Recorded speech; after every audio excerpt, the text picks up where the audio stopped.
अमानतुल्लाह साहब बड़ा दिल दिखाएं, आए मैदान में और कहें कि मैं शिफाउर रहमान के हक में अपने आप को इलेक्शन से विड्रॉल कर रहा हूं। क्या वजह है कि वो नहीं जीत सकता? कौन हरा देगा उसको? मुसलमान यहां के इकट्ठा होकर उसको वोट डालें, इंशाअल्लाह ताला वो जीता हुआ है और ऐसा जीतेगा कि तारीखी जीत होगी उसकी। अमानतुल्लाह क्या खुद मुख्तार है? वो केजरीवाल से अलग हट करके कोई फैसला कर सकता है क्या?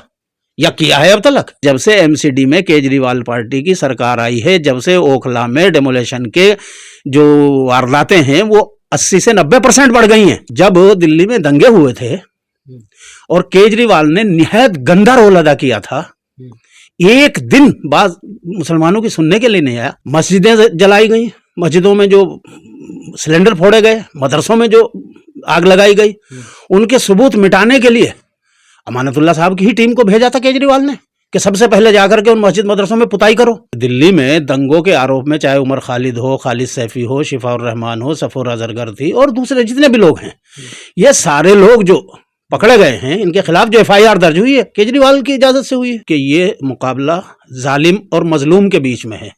केजरीवाल जालिम है और शिफाउर रहमान मजलूम है।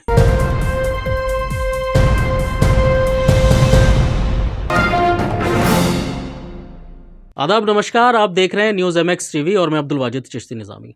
इस वक्त मैं ओखला जामिया नगर इलाके में मौजूद हूं, ओखला विधानसभा में।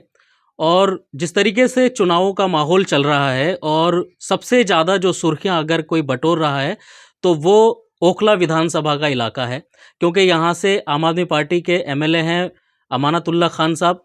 और अब यहाँ सबसे ज़्यादा जो सुर्खियां आई हैं सामने वो इसलिए क्योंकि यहाँ से असदुद्दीन ओवैसी की पार्टी से जो कैंडिडेट है शिफाउर रहमान, उनको जो है यहाँ पर चुनाव लड़ाया जा रहा है।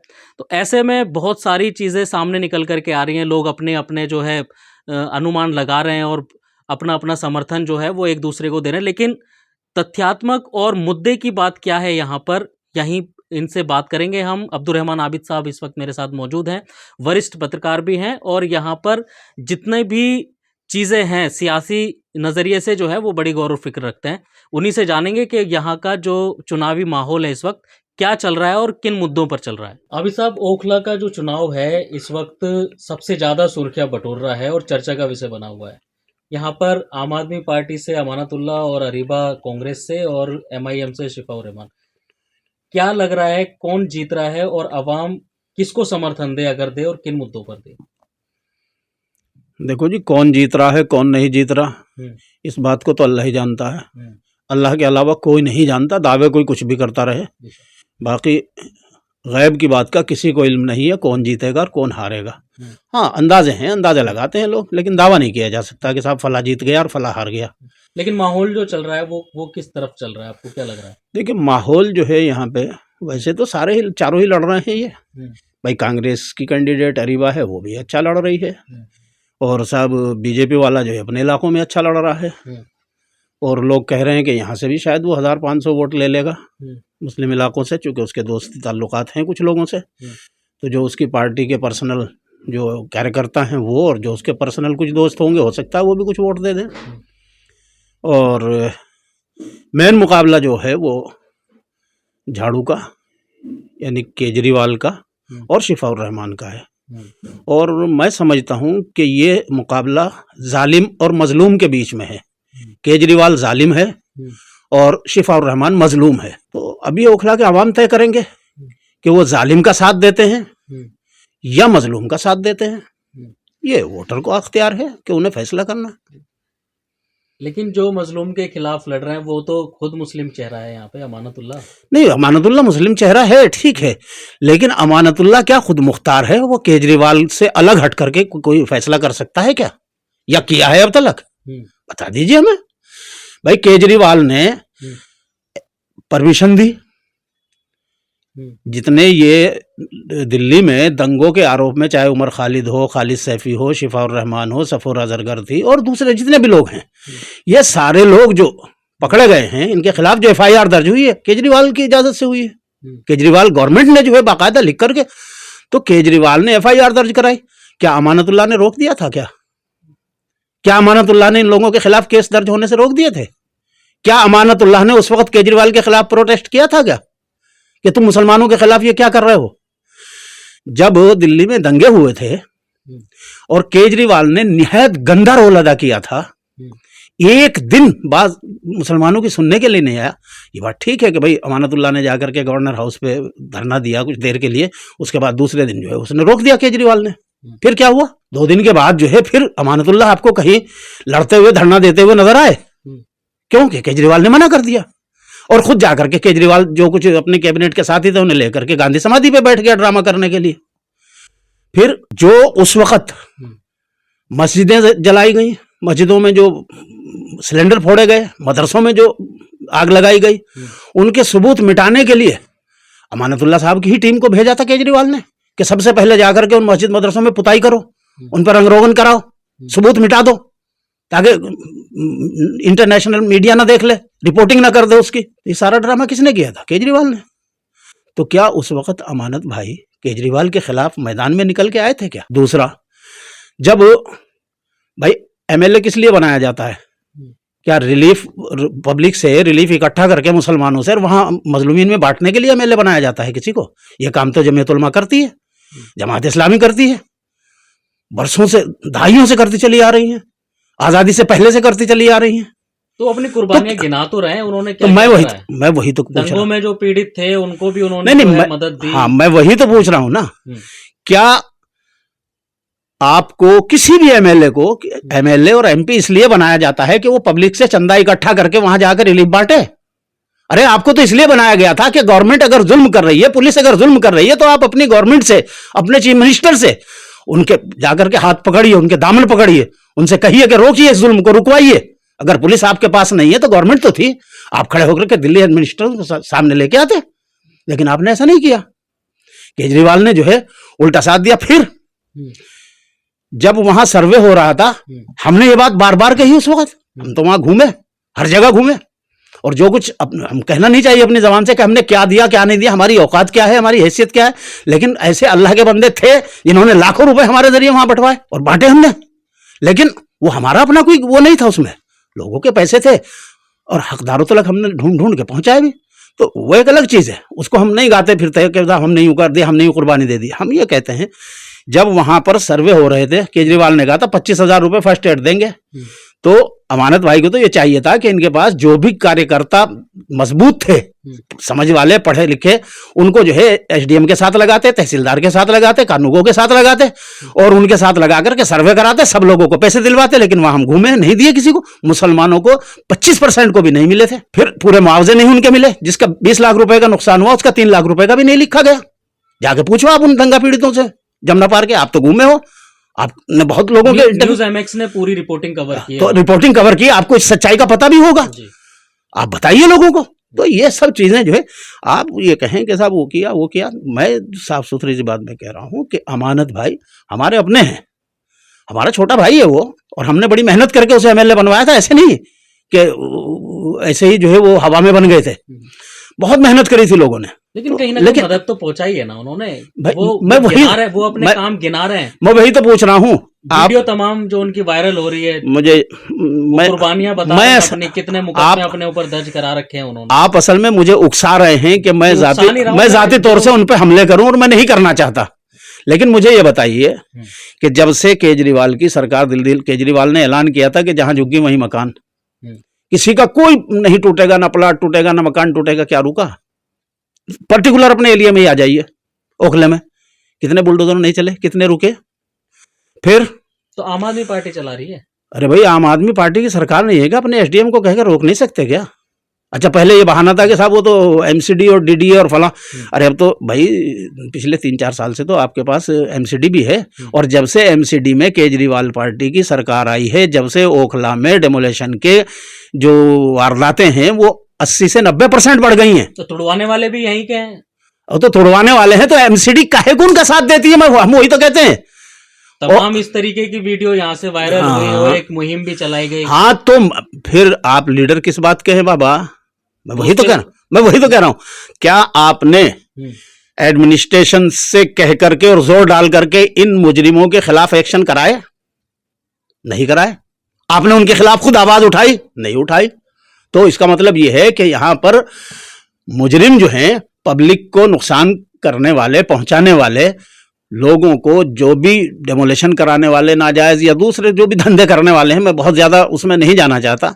मैं शॉर्ट में बस एक जुमले में बात को कहना चाहता हूं कि क्या उनके खिलाफ आपने एक्शन लिया? आप तो विधायक हैं, आपकी पार्टी सरकार में है, आपने कितने लोगों पर एक्शन लिया और क्यों नहीं लिया?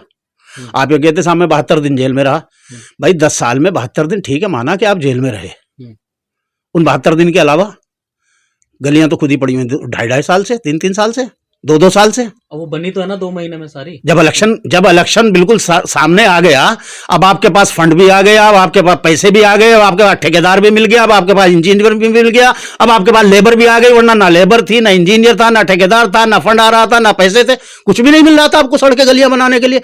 नमाजियों के कपड़े अगर 4 घर दूर भी है मस्जिद से तो वो पाक की हालत में नहीं जा सकता, उसके कपड़े गंदे होते जाते थे। सारी सड़कों पर यहां पखाने बहते रहे हैं सीवर के, लैट्रिन पेशाब जो है सारी सड़कों पर गलियों में बहता रहा। रास्ते ऐसे हो गए थे कि अगर खुदा न खास्ता कोई डिलीवरी का केस इमरजेंसी में कहीं ले जाना पड़ जाए, रास्ते में डिलीवरी हो जाए, अस्पताल तक नहीं पहुंच पाती। और कोई हार्ट का पेशेंट जो है अचानक खुदा न खास्ता कुछ हो जाए, नहीं पहुंच पा रहा वहां तक।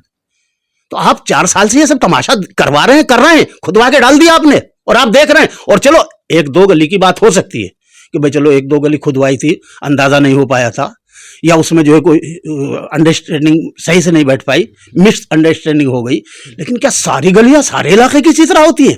इसका मतलब यह है कि जानबूझ के आपने ये तमाशा किया था, लोगों को 4 साल तकलीफें देकर के, अजियतें देकर के, 4.5 साल सता करके कि एन इलेक्शन के वक्त में बनाऊंगा तो फिर लोग वाह करेंगे कि हाँ बहुत बढ़िया सड़क बना दी। ये लोग सब समझ गए हैं, इन सब चालों को सब जानते हैं। देखिए माफ कीजिएगा, इस तरह की घटिया सियासत जो है ये अच्छी चीज नहीं है। हम तो ये समझते थे, हम सच्ची बात है ईमानदारी की, हमने बड़ी उम्मीदों और आरजुओं के साथ बहुत मेहनत करी थी अमानत के साथ एमएलए बनवाने में, कि भाई ये अच्छे घर का लड़का है, इसके वालिद साहब का मैं तो जाती तौर से भी एहसानमंद हूँ, और इसके घर का, इसकी वालदा वालिद बड़े दीनदार लोग हैं, इसके बड़े भाई भी। तो मैं तो ये उम्मीद रखता था इससे कि ये तो लोगों की खिदमत को इबादत समझ के करेगा। लेकिन इसने तो इस कदर अजियत दी है लोगों को, अल्लाह की पनाह। इसने तो पहलों को सबको अच्छे कहलवा दिया। अच्छा ये बताइए, अब जिस तरीके से एमआईएम का जो है यहाँ पर जो है बहुमत बढ़ता हुआ दिखाई दे रहा है, तो क्या सिर्फ इसलिए कि वो दंगों के जो मुद्दे हैं इसी पर ही वोट डलेगा, सीएनआरसी के मुद्दे पर ही वोट डलेगा? देखिए मूलभूत सुविधाओं की बात कौन करेगा? मूलभूत सुविधाएं सबसे बड़ी सुविधा आपके लिए सबसे पहले प्रायोरिटी क्या होती है? अपनी जान बचाना, अपना माल बचाना, फिर अपना ईमान और अपनी आबरू बचाना। अपनी जान, ईमान, आबरू और माल। तो जब हमारे बच्चे महफूज नहीं है, हमारी जान महफूज नहीं है, हमारा ईमान महफूज नहीं है, तो भैया पहले हम उसको बचाने की फिक्र करेंगे, या पहले जो है हम जो है दूसरे मुद्दों को। और मुद्दे तुमने हल ही क्या किया, दिया ही क्या है तुमने? वो केजरीवाल ने वादा किया था कि मैं पानी पहुंचा दूंगा घर घर, पहुंचाया क्या? 5 साल हो गए, लाइनें डली पड़ी हुई हैं, पानी आज तक नहीं आया। 5 साल में पानी के कनेक्शन ही नहीं हो सक रहे। कितने दिन लगते हैं पानी का कनेक्शन मिलने में? सारे इलाके में लाइनें बिछी पड़ी हुई है, क्योंकि उससे बिल बनना था, बजट को तो खपाना था ना कहीं, लेकिन कनेक्शन कहीं नहीं है। तो ये सब क्या है? कहाँ चल रहा है? मैं पूछना चाहता हूँ ना, बताओ ना मुझे, कहाँ है वो पानी? कौन से इलाके में दिया? एक कॉलोनी का नाम बताओ मुझे कि साहब हमने वहां जो है सरकारी पानी दे दिया फ्री में पीने का। तो कह रहे मुझे इस बार आने दो, 6 महीने में सारे काम कर। 10 साल में आपने कुछ नहीं किया, 6 महीने में आप कर देंगे सब? वाह जी वाह, ये बहुत बढ़िया रही। 10 साल में तो आपसे हो नहीं पाया और 6 महीने में आप कर देंगे। देखिए अब वो ये कह रहे हैं कि अगर यहाँ से वोट कटता है, असदुद्दीन ओवैसी को उन्होंने जो है वोट कटवा बोल दिया, वो वोट काटने के लिए यहाँ पर जो है आ गया है। अगर यहाँ बीजेपी पार्टी का कैंडिडेट जीत जाता है, मनीष चौधरी अगर यहाँ से जीतता है, तो यहाँ जो 4 मंजिला बिल्डिंग है वो जो है टूटेंगी, घर नहीं बना सकते, तुम्हें अपना काम कराने के लिए जसोला जाना पड़ेगा, वहां धक्के खाने पड़ेंगे। ये तमाम तरीके की जो है वो बातें कर रहे हैं, तो कहीं ना कहीं तो परेशानी होगी ना? क्या लग रहा है आपको? अच्छा मुझे एक बात, या एमआईएम जीत रही है यहाँ से? अच्छा मुझे जीत जाएगी? हाँ, आपके सवाल मैंने सुन लिए, लेकिन आपने बहुत सारे सवाल एक साथ कर दिए। एक एक करके करते अच्छा रहता, लेकिन मैं कोशिश करता हूँ सबका। मुझे ये बताइए, आपने कहा कि साहब वो तो एमआईएम तो वोट काटने के लिए आ गई। मेरा सवाल ये है कि अमानत साहब, आपने केजरीवाल की झाड़ू से पहले 2 चुनाव लड़े थे, तो क्या आप वोट काटने के लिए खड़े हुए थे? आप हराने के लिए खड़े हुए थे लोगों को? आप बीजेपी को जिताने के लिए खड़े हुए थे उस वक्त? आपने जो 2 इलेक्शन ओखला विधानसभा से लड़े थे केजरीवाल की झाड़ू पकड़ने से पहले, क्या आप बीजेपी को जिताने के लिए खड़े हुए थे? क्या पहले ये बात बताएं। उसके बाद फिर आगे कुछ कहें तो ये निराधार रह जाती है फिर बात, इस बात के कोई मायने नहीं रहते। आप खुद समझदार हैं, सोच लीजिए। एक बात। दूसरी बात, फिर मैं कहता हूं शिफाउर रहमान मजलूम है और मजलूम का साथ देना मुसलमान का फर्ज है। सच्चे के साथ खड़ा होना, सच की गवाही देना और मजलूम का साथ देना, यह मुसलमान का फर्ज है। हार जीत अल्लाह के इख्तियार है। कौन वोट काटता है, कौन वोट नहीं काटता है, यह अल्लाह जान रहा है। मैं ये कह रहा हूं कि जब यहां के लोग एक तरफा परवेज हाशमी को वोट देते तो परवेज हाशमी जीत जाते हैं, एमएलए बन जाते हैं, चाहे वो जनता दल से लड़े चाहे वो कांग्रेस से लड़े। जब यहां के लोग आसिम मोहम्मद खान को दो बार इकट्ठा होकर के वोट डालते हैं, आसिम मोहम्मद खान को उधर से भी नहीं मिलता था ना, जो अमानत साहब दावे कर रहे हैं अपनी स्पीचेस में खड़े होकर के साहब तो उधर से वोट मिलेगा, इधर से नहीं मिलेगा, इधर से मिलेगा, उधर से नहीं मिलेगा। आसिम मोहम्मद खान तो उधर से कोई 5 वोट नहीं मिलते थे, लेकिन 2 बार कैसे जीत गए आसिम मोहम्मद खान? इधर से ही जीते ना। इसका मतलब यह है अगर इधर के लोग, अगर जामिया नगर के लोग इकट्ठा होकर के अपना वोट डालते हैं तो वो आदमी जीत जाता है। अगर शिफाउर रहमान को यहां का वोट मिल रहा है और उसको मिल रहा है आज की तारीख में, तो वो क्या वजह है कि वो नहीं जीत सकता? कौन हरा देगा उसको? मुसलमान यहां के इकट्ठा होकर उसको वोट डालें, इंशाअल्लाह ताला वो जीता हुआ है और ऐसा जीतेगा कि तारीखी जीत होगी उसकी। तो ये झूठ है पूरा कि साहब उसको उधर से नहीं वोट मिलेगा तो यहां से नहीं जीत सकता, वो जीत जाएगा और फला नहीं जीत जाएगा। आज तक हमेशा यहां पर जो है बीजेपी का प्रोपेगेंडा हर हारता हुआ कैंडिडेट दिखाता है, बोलो बीजेपी जीत जाएगी नहीं तो मुझे दे दो, बीजेपी जीत जाएगा मुझे दे दो। अरे भैया आज तक जीती है क्या यहां से बीजेपी? बताओ ना, कितना फर्क था। खुद अमानत 2 बार बना है। एक बार जो है कितने वोटों से बना? 1,05,000 से। उस वक्त भी 30-40 हजार के मार्जिन से जीता था। दूसरी बार 72,000 के मार्जिन से जीता है। तो जहां 72,000 की डिफीट हो रही है बीजेपी को, वहां जो है तुम बीजेपी का फर्जी डर दिखाओगे लोगों को कि साहब बीजेपी जीत जाएगी। और बीजेपी, दूसरी बात ये कह रहे हैं कि साहब ये बिल्डिंग है 4 मंजिला बिल्डिंग, कौन बचा लेगा, ये तो सारी टूट जाएंगे।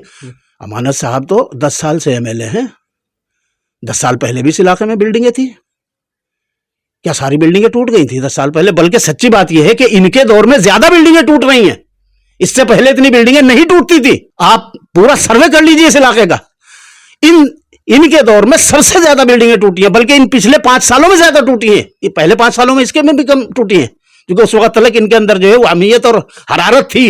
वो ये कह रहे हैं कि शाहीन बाग पे जब बिल्डोजर चलने के लिए आया था, तोड़ने आया था, तो मैंने रुकवाया था उसको। अरे यार यहां तो हर आदमी खड़ा होकर के दावा करता है कि मैंने रुकवाया था। हमने तो ये देखा कि कोई कभी न रुकवा रहा था। मुरादी रोड पे टूटा, तुमने क्यों नहीं रोक लिया? बिला वजह के दावे झूठ, कहीं रुक गया तो मैंने रोक दिया।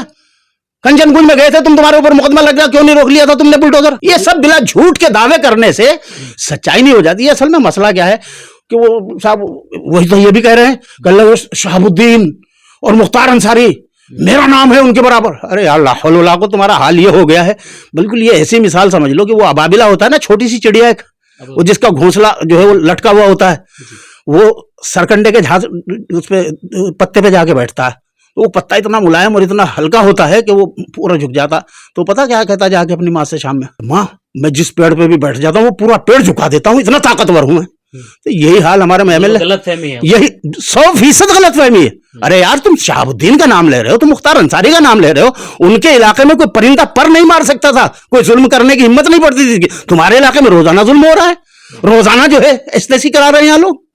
यहाँ किसी की इज्जत महफूज नहीं, किसी का माल महफूज नहीं, किसी की जान महफूज नहीं, किसी की आबरू महफूज नहीं, और तुम मिसाल दे रहे हो शहाबुद्दीन की और मुख्तार अंसारी की। तो पुलिस कहाँ उनको जो है सुकून लेने दे रही है? कभी ईडी, सीबीआई, तमाम तरीके की एजेंसियां जो है पीछे लगी हुई हैं, वो इसका हवाला दे रहे हैं, कुर्बानियां गिना रहे हैं अपनी, कह रहे हैं मैंने अपने बच्चों की जिंदगी बर्बाद कर दी, अपनी जिंदगी बर्बाद कर दी। यार किसी एक जगह तो रुको। अभी आप कह रहे हैं कि मैं अभी तो आप कह रहे थे कि मैं पूरे इलाके को बचा रहा हूं, मैं पूरे इलाके की हिफाजत कर रहा हूं। अभी आप कह रहे हो कि मुझे पुलिस नहीं छोड़ रही, मुझे पकड़ के ले जा रही है। तो जब आप खुद अपने आप को नहीं बचा सकते तो यार आप इलाके को कहां से बचा लोगे? कहीं कोई एक दावा करो, या तो इधर का करो या उधर का करो, दोनों बातें कैसे सच हो जाएंगी? तो ऐसे में आबिद साहब, यहाँ ओखला की जो आवाम है, आप यहाँ की मौजूद हस्ती है और गौर फिक्र जो है तमाम तरीकों पे आप रखते हैं, यहाँ पर अवाम में जो है यहाँ अभी कंफ्यूजन पैदा हो गई है कि आखिर वो किस तरफ जाए। देखो ऐसा है, कंफ्यूजन पैदा किया जा रहा है, लेकिन पिछले 5-6 दिनों से आप देख रहे हैं कि शिफाउर रहमान का जो है इलेक्शन बढ़ता जा रहा है और ये हर आने वाले दिन में रोजाना इसी तरह बहुत तेजी के साथ ये टेम्परामेंट बढ़ेगा और आप देखेंगे इंशाअल्लाह ताला एक तरफा इलेक्शन होगा। शिफाउर रहमान, अल्लाह ने चाहा शिफाउर रहमान जीतेगा और शिफाउर रहमान इस इलाके का एक बेदाग कैरेक्टर है। वो देखिए, मैं आपको बताऊं शिफाउर रहमान क्यों मैं इतनी बात उसको अहमियत देता हूं, इसलिए देता हूं कि जिस वक्त मोदी सरकार के आने के बाद पूरे मुल्क में तमाम मुस्लिम लीडरों के मुंह पे ताले लग गए थे, दिमागों पे कर्फ्यू लग गए थे, चाहे बड़े से बड़ी जमात हो, जमीयत हो, फला हो, चाहे बड़े से बड़ा पार्लियामेंट का मेंबर हो, एक्स मिनिस्टर हो, फला हो, हर एक की जबान पे ताले लगे हुए थे, सबके दिमागों पे कर्फ्यू लग गए थे। उस वक्त किसने हिम्मत दिखाई थी सीए एनआरसी के खिलाफ सड़क पे आने की? जामिया के स्टूडेंट्स ने। और जामिया के स्टूडेंट्स ने जब एजिटेशन किया उसके खिलाफ खड़े होकर के, तो मोदी अमित शाह की पुलिस ने उन बच्चों पर इस कदर लाठी बजाई है कि हॉस्टल में घुस गए, लाइब्रेरी में घुस गए, बच्चों के सर फोड़ दिए, आंखें फोड़ दी, हाथ तोड़ दिए, पांव तोड़ दिए, सर फोड़ दिए, बच्चों को इस बेरहमी के साथ मारा गया। कौन आया था उस वक्त निकल के? अमानत साहब आए थे क्या? तो एमएलए थे, आए थे निकल के मैदान में? अगर हिम्मत थी तो आते निकल के। आया था, कौन आया था उस वक्त? शिफाउर रहमान आया था। वो जामिया की ओल्ड बॉयज एसोसिएशन का सदर था, अपनी एसोसिएशन को सामने लेके आया और उसी जामिया के सामने टेंट गाड़ करके उसने धरना बैठा दिया। और वही धरना जो है फिर पूरे इलाके का ऐसा जबरदस्त कामयाब धरना बन गया कि सारा इलाका उसमें जाकर के बैठ गया। और जब वहां भीड़ बहुत ज्यादा हो गई, आउट ऑफ कंट्रोल हो गई, तो फिर उसमें से लोगों ने ले जाकर के वहां पे शर्जील इमाम वगैरह कौन कौन आए थे, वो जेएनयू वाले तलबा भी थे उसमें, दिल्ली यूनिवर्सिटी वाले भी थे, जामिया हमदर्द के भी थे, जामिया के भी थे, फिर अलीगढ़ वाले भी आ गए। तो शाहीन बाग का धरना लगा और फिर शाहीन बाग जो मकबूलियत हुई तो पूरे मुल्क में, बल्कि मुल्क से बाहर लंदन तलक में, दूसरे मुल्कों में भी शाहीन बाग के धरने हुए। किसने, कौन इसका की बुनियाद का पत्थर है? शिफाउर रहमान। अगर शिफाउर रहमान उस वक्त मजबूत खड़ा होकर के नहीं आता मैदान में, मैं गारंटी से कह रहा हूं आपको, सबकी जबानें इसी तरह बंद रहती, सबकी जबानों पर ताले पड़े रहते और ये एजिटेशन नहीं खड़ा होने वाला था। तो जब हमारे पास एक ऐसा मजबूत कैरेक्टर मौजूद है, हम क्यों उसको मौका ना दें? हम तो इस बार उसी को पूरी कोशिश करेंगे, लोगों से अपीलें करेंगे, लोगों को समझाने की कोशिश करेंगे, जितने लोग हमारी बात मान सकें। हम चाहेंगे कि इस बार शिफाउर रहमान को दिया जाए। और मैं तो ये समझता था, सच बता रहा हूं ईमानदारी से, कि भाई अमानत भाई को चाहिए था कि या तो पहले से वो केजरीवाल से लड़ते कि शिफाउर रहमान को और इनके साथियों को बाहर निकलाओ, तुमने गलती कर दी, इनके खिलाफ मुकदमे दर्ज करा के इनको निकालो बाहर। लेकिन एक दिन अमानत ने वो किरदार नहीं अदा करा और अब नहीं किया था तो अब उनको चाहिए था ये। मैं एक मिसाल देता हूं आपके सामने, किशनगंज बिहार में इलेक्शन हो रहा था पार्लियामेंट का। मौलाना असरारुल हक कासमी जो कई इलेक्शन हार चुके थे लेकिन बुजुर्ग थे, बड़े थे और उस इलाके में उनकी बड़ी मकबूलियत थी, उनके सामने जनता दल यूनाइटेड यानी नीतीश कुमार की पार्टी से एक्स मिनिस्टर, उसी की पार्टी के एक्स मिनिस्टर अख्तरुल ईमान इलेक्शन लड़ रहे थे पार्लियामेंट का, जनता दल यू के टिकट पर। एमएलए था आदमी उस वक्त और पहले मिनिस्टर रहा हुआ था और जनता दल यू की हुकूमत थी, नीतीश कुमार की हुकूमत के दौर में यह पार्लियामेंट का चुनाव हो रहा था। मौलाना असरार और अख्तरुल ईमान का मुकाबला हो गया बराबर का। अख्तरुल ईमान ने मौजूदा सत्ताधारी पार्टी का कैंडिडेट होते हुए अपने आप को विड्रॉल कर लिया और कहा कि मैं मौलाना असरारुल हक साहब कासमी के हिमायत में जो है अपने आप को विड्रॉल कर रहा हूं इलेक्शन से। दूसरे दिन नीतीश कुमार ने पार्टी से बाहर कर दिया, लेकिन वहां के लोगों ने अख्तरुल ईमान को अपने सर का ताज बना लिया। तो आज भी वक्त है, अमानतुल्लाह साहब बड़ा दिल दिखाएं, आए मैदान में और कहें कि मैं शिफाउर रहमान के हक में अपने आप को इलेक्शन से विड्रॉल कर रहा हूं। मैं जानता हूं और मानता हूं कि केजरीवाल उनको पार्टी से बाहर कर देगा, लेकिन मैं यकीन के साथ यह बात कहता हूं कि वो सिर्फ ओखला के नहीं, हिंदुस्तान के तमाम मुसलमानों के सर का ताज भी अमानतुल्लाह बन जाएगा। लेकिन करे अमानतुल्लाह ये हिम्मत, दिखाए हौसला कि मैं शिफाउर रहमान के हक में अपने आप को इलेक्शन से विड्रॉल कर रहा हूं। मैंने आपको मिसाल भी दे दी, आज वही अख्तरुल ईमान उसी किशनगंज से एमएलए भी है और लोगों के दिलों की धड़कन है वही अख्तरुल ईमान, और वही आज वहां मजलिस इत्तेहादुल मुस्लिमीन का सदर भी है बिहार का। तो ये माना जाए आबिद साहब के मतलब ये इलेक्शन जो है मुद्दों के साथ कहीं ना कहीं जज्बातों के साथ भी जुड़ा हुआ है। ये हमारी जान के साथ जुड़ा हुआ है, हमारे ईमान के साथ जुड़ा हुआ है, हमारी आबरू के साथ जुड़ा हुआ है, हमारे माल के साथ जुड़ा हुआ है, हमारी आइंदा आने वाली नस्लों की बका के साथ जुड़ा हुआ है। अरे भाई सीए एनआरसी के खिलाफ जो बच्चा खड़ा हुआ था, बच्चे जो खड़े हुए थे उन्हीं की तो कयादत कर रहा था ना शिफाउर रहमान। तो हमारे वो कागज कौन दिखाएगा, कहां से लाओगे तुम? हम तो मरमरा जाएंगे। लेकिन आने वाली नस्लें जो हैं ये तो उनकी बका का सवाल है। अच्छा, एक चीज अब सियासत में एक चीज ये भी है ना, हमें ऐसी हौसलामंद क़यादत मुस्लिम नौजवानों की खड़ी करनी है। अगर आज यहां से शिफाउर रहमान को कौम ताकत देती है, उसको चुन के भेजती है, तो जितने भी पूरे मुल्क में CA-NRC के ये खिलाफ जो एजिटेशन के धरने दिए बैठे थे ना, शाहीन बाग के टेंट लगाए हुए, ये 2,500-3 हजार बच्चे यहाँ थे, उनको एक ताकत मिलेगी, उनको हौसला मिलेगा, वो फिर से सड़क पे आएंगे और मुसलमानों के बीच में एक नौजवान क़यादत पूरे मुल्क में फिर से खड़ी हो जाएगी, जिसको ये गवर्नमेंट भी खत्म कर देना चाहती है और ये बहुत सारे बूढ़े घोड़े भी खत्म कर देना चाहते हैं। वो कह रहे हैं कि मतलब ये असदुद्दीन ओवैसी को तो जैसे कटवा बोला, वोट कटवा बोला उन्होंने। यार बोलने को तो किसी को कुछ भी बोल दो, दूसरा उन्होंने भी तो जबान के सामने खुला मैदान है, कोई कुछ भी। वो भी उस वक्त कहाँ थे? उन्होंने भी जो है दंगों के टाइम पे आके नहीं देखा, और CA-NRC के प्रोटेस्ट जब हो रहे थे, शिफाउर रहमान की बात नहीं उठाई असदुद्दीन ओवैसी ने। आप पार्लियामेंट की प्रोसेसिंग देखते हैं कभी? अमानत साहब ऐसा बोल रहे हैं। अरे अमानत साहब तो क्या क्या बोलेंगे, उनको छोड़ दीजिए, वो तो इलेक्शन में कैंडिडेट हो, तो जमीन को आसमान बताएगा, आसमान को जमीन बताएगा, उसको तो भूल जाइए। उन्होंने भी तो आवाज नहीं उठाई उसकी। मैं वही कितनी बार गए वहां पर? अरे भाई मैं पूछ रहा हूं ना, आप पार्लियामेंट की अमानतुल्लाह देख लें, पार्लियामेंट की प्रोसेसिंग देखें कि असदुद्दीन ओवैसी ने कितनी बार नहीं आवाज उठाई है, कितनी बार नहीं दिल्ली दंगों की आवाजें उठाई हैं। और सिर्फ दिल्ली दंगों की नहीं, उन्होंने CA-NRC पे भी आवाज उठाई है। सबसे पहले उन्होंने हर मसले पर मुसलमानों की आवाज उठाई है और उठाता है वो बंदा, और उससे बेहतरीन अंदाज में, उससे ज्यादा दलील के साथ में कोई माई का लाल आज तक आवाज नहीं उठा पाया है। 2 ही आदमी थे पार्लियामेंट में बोलने वाले, एक को जो है साजिश के तहत ठिकाने लगा दिया गया है, और इसको लगाने के लिए सारी जमीन की ताकतें जो है वो कोशिश कर रही हैं, लेकिन अल्लाह ताला की ताकत शायद अभी उसके हक में है, इसलिए जो है वो बच रहा है। जिस ओवैसी पर लोग इल्जाम लगाते हैं ना, मैं उसकी कब्र में नहीं सोना है मुझे, और मैं उससे बहुत मिलता हूं, मैं जानता हूं कि उनमें थोड़ा सा वो है, एरोगेंट है थोड़ा सा, वो कि वो बच के मिलते हैं, थोड़ा सा कम मिलते हैं। लेकिन एक बात मैं जानता हूं कि वो बंदा अपने सर पे जो टोपी पहनता है ना, उसके ऊपर जो धागे से रसूलुल्लाह सल्लल्लाहु अलैहि वसल्लम की जूती का निशान बना हुआ होता है, असदुद्दीन ओवैसी वो है। अब बकने को आप कुछ भी बक लीजिए किसी को भी, कि साहब वो बीजेपी का एजेंट है, वो फला का एजेंट है, वो बीजेपी का एजेंट है। उसने हैदराबाद में मुसलमानों के लिए मेडिकल कॉलेज, मुसलमानों के लिए इंजीनियरिंग कॉलेज, मुसलमानों के लिए सैकड़ों से की तादाद में स्कूल, इंग्लिश मीडियम स्कूल हर तरह के चला रखे हैं, और बच्चों को फ्री भी पढ़ाते हैं, जो बहुत गरीब हैं उनको फ्री भी पढ़ाते हैं, जो कम गरीब हैं, कम पैसे वाले हैं, उनको आधी फीस में पढ़ाते हैं। बहुत काम कर रहा है वो बंदा, अपनी कैपेसिटी के हिसाब से बहुत काम कर रहा है। आप दिल्ली में उसको मौका दो ना, उसकी पार्टी को लाओ, आप 2 तो MLA बना दो एक बार, इस बार मुस्तफाबाद से ताहिर हुसैन को बना दो।